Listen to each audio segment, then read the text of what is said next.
Hello, loyal fans and people just surfing the internet, randomly clicking on things.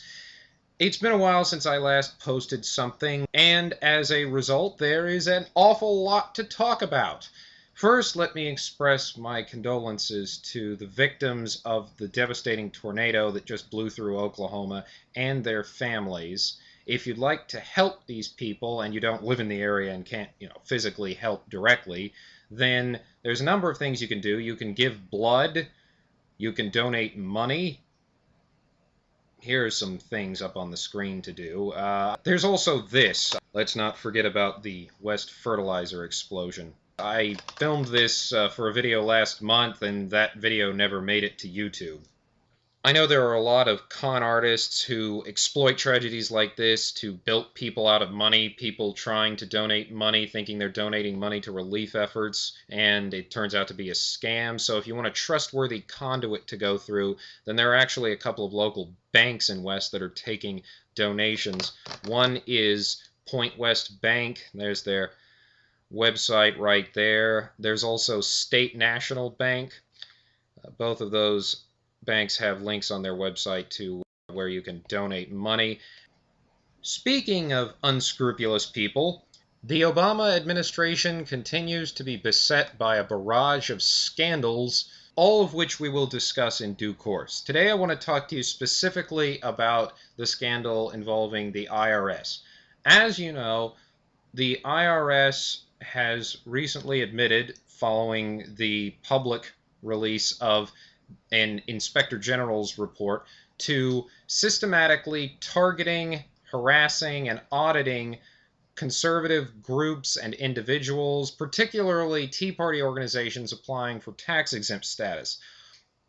Now, this is serious for a number of reasons, but I'm concerned that the people who are right now on the Obama administration, like white on race, as well they should be, will eventually give up and capitulate to the Obama administration's continued stonewalling. And I urge those people not to give up in their effort to uncover the truth. There are some specific reasons why.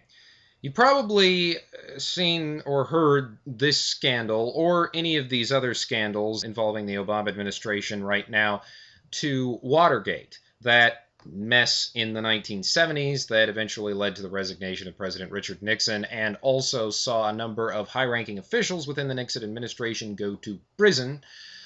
But Watergate was actually an umbrella term used to describe a bunch of different scandals in the Nixon administration, not just the one that involved the break-in at the Democratic National Headquarters and the subsequent cover-up. One of those scandals actually involved the IRS. I'll let George Will explain. This is the 40th anniversary of the Watergate summer here in Washington. He has, through his subordinates and agents, endeavored to cause, in violation of the constitutional rights of citizens, income tax audits or other income tax investigations to be initiated or conducted in a discriminatory manner. Section 1, Article 2, the impeachment articles of Richard Nixon. Now, the left-wing twerps who will defend Obama at what by now seems like any cost at all are already saying, oh, the GOP's got to be careful not to overplay its hand. The GOP's already overblowing this. There isn't any there. The comparisons to Watergate are ridiculous.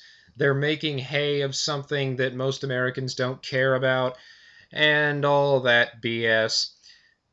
I don't think that the Republicans, or for that matter, the Democrats, who are realizing now that this is some very serious apologies, but I think the circumstances warrant a bit of profanity, can overstate how serious this scandal is, and here's why. First, this is a scandal of constitutional magnitude. The IRS treated similarly situated individuals differently based on those individuals' exercise of their First Amendment rights.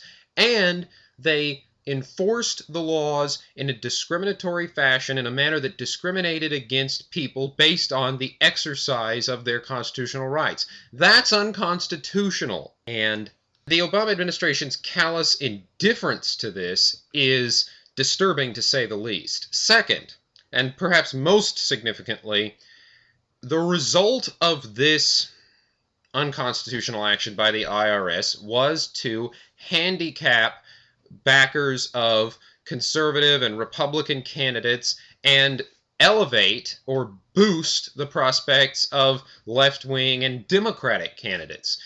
In effect, they did rig the election in 2012. Now, I'm not saying every single race was affected by this, but I think it's fair to say that as long as any Democrat is still in office, any Democrat, including the President of the United States, who was elected in a close race in 2012, is still in office, this scandal still has legs.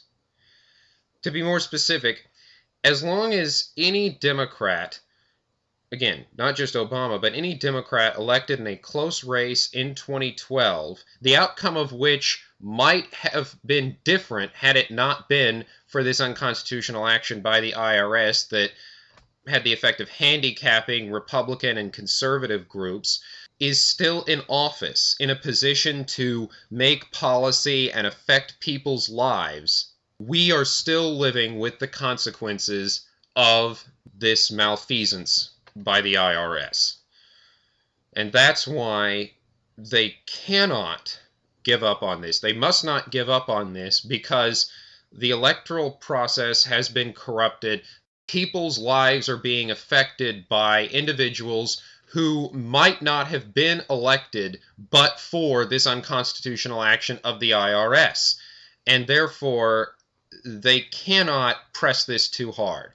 I don't believe that it's possible to overstate how serious this scandal is, and we're still living with the consequences of it, and there are still, I believe, responsible actors in this who have not been exposed. And that's all I wanted to say about that for right now. We'll discuss this and other scandals in future videos, but for right now, please check out my blog.